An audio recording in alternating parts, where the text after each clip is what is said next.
Hoping to raise money for dementia research, the third annual Dinks versus Dementia is coming up, and to tell us more about it, it is Jeff Morgan. Jeff, welcome to the Cable 14 studios. It's a pleasure to have you here, sir.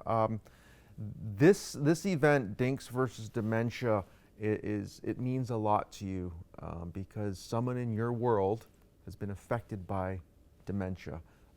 Talk to us about your journey. Well, absolutely. I say thanks for having me, Mike.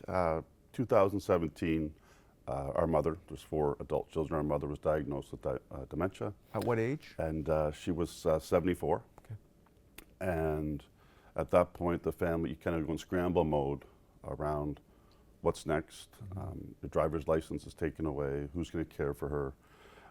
And then some planning around where do we go, where to go for help. And that's what kind of started this. We went to the Alzheimer's Society, and 3 of her adult children took the course that they offered around primary caregiving, about discovering respite services, and we came away really impressed with what they had to offer, and a lot of education that we hadn't really thought about. So a lot of us hadn't thought about what if this happens. It's important to have a wonderful organization that is there for that support.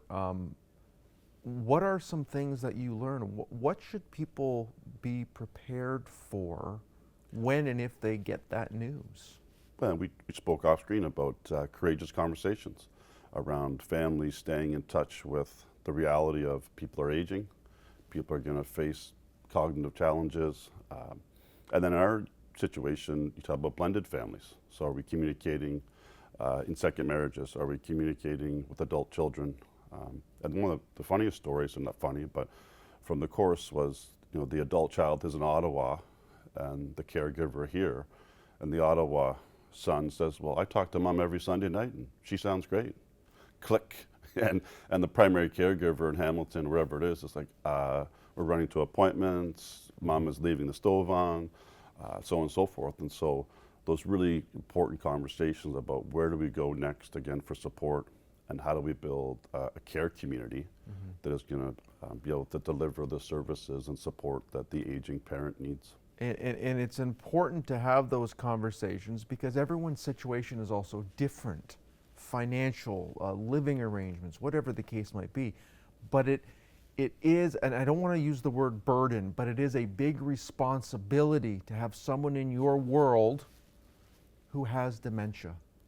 Oh, you're always on guard, I believe. I can yeah, assume. it's just, again, if you don't have really solid relationships to begin with, that situation can just tear families apart. Yeah. And the first meeting I went to, there was 2 women there that had basically come to just vent, to be around other adults who were going through the same thing. And I sat there and I listened to their stories, and they were spent. The primary caregiver needs respite. The primary caregiver is overwhelmed with navigating not just the illness, but the healthcare system, where we can find support, where we can plan ahead for the inevitable demise and continued sort of downward spiral.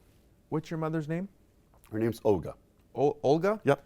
How is Olga now? Where is she? Is she comfortable? So she's in long-term care at Extended Care on the West Mountain. Yep.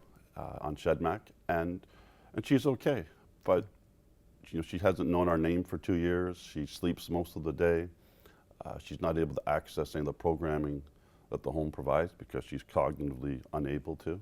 She can not follow a program or read, and so she's in this sort of purgatory of waiting eventually for life to end. I mean, there's no value, there's very poor quality of life. Again, she doesn't recognize her grandchildren or her children, so it's a very lonely existence, and can be. When we all leave, I mean, you leave the building and it's not an uplifter. I mean, you leave the building and I say to my wife, I spend most of the rest of the day a little bit down. I mean, it's a difficult situation to be in. It is. You've surrounded yourself with great people, though, and you are putting on events. Dinks versus Dementia, third annual fundraisers coming up. Let's get some pickleball going, I understand. Let's have some fun out on the courts. Absolutely. So we've targeted, kind of put 2 things that are important to us. We're heavily involved in the pickleball community. We were playing pickleball as a family before it was cool to play pickleball. My in-laws had purchased a home in Florida in 2010. Yeah. My father-in-law said, "Hey, I think you'll like this game," and he was right. Yeah. I have loved the game. It's been important to me. Everyone in my family plays. We teach at school. Yeah. We were the founders of the first pickleball club in Hamilton. I was the past president of the club, so I've been heavily involved. And so we're kind of putting those two together. Yeah. And it's a team format, two women, two men. Yep. Mixed doubles, men's doubles, ladies doubles. And Price to register a team? so it's $300 per team, so $75 a person. And it's guaranteed full day. We kind of run from 10 a.m. to 6 p.m. Lots of play. We're at the beautiful world-class facility at Confederation Beach Park. Can't go wrong with that spot. So it's a 12-court purpose-built facility. Wonderful. And so it's an incredible venue. We have food and drink and a team of volunteers that put the event on. Do we have a date? We haven't even talked about the date yet. When's it coming up? So it's always, it's actually kind of conflicts with the Peace Festival. It's always Saturday. Okay. This last weekend before Labor Day, so it's August 23rd. Okay, coming up, yeah. And we kind of have that date. Actually, it's tougher and tougher to get that date because pickleball has become so popular. Of course, yeah. That we've been sort of grandfathered in as the original event at the facility. So yeah, it's all day, the 23rd.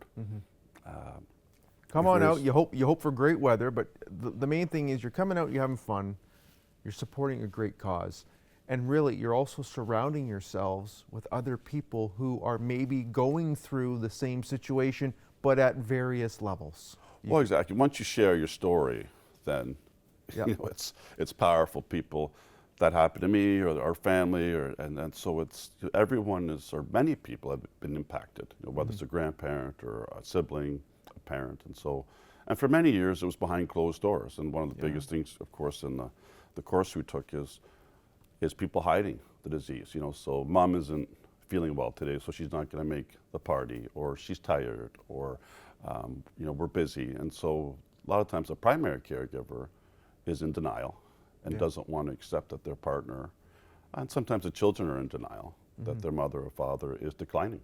Yeah. And so that's one of the biggest things you learn in the course too, is that denial is a really, it's a very natural instinct, but it's a very poor idea. And I'm sure, Jeff, you've probably gone through a range of emotions as well.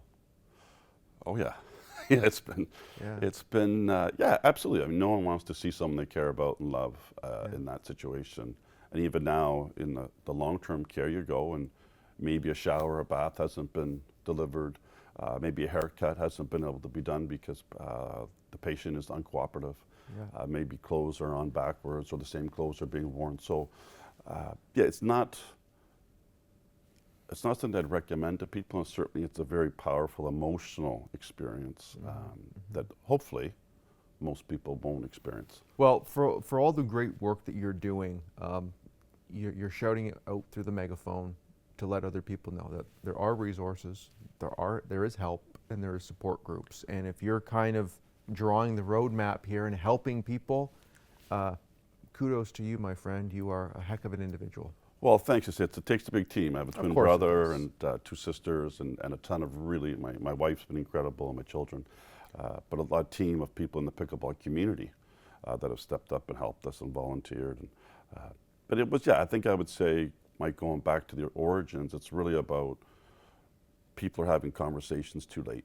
Yeah. You know, and even going to estate planning, wills, power of attorney.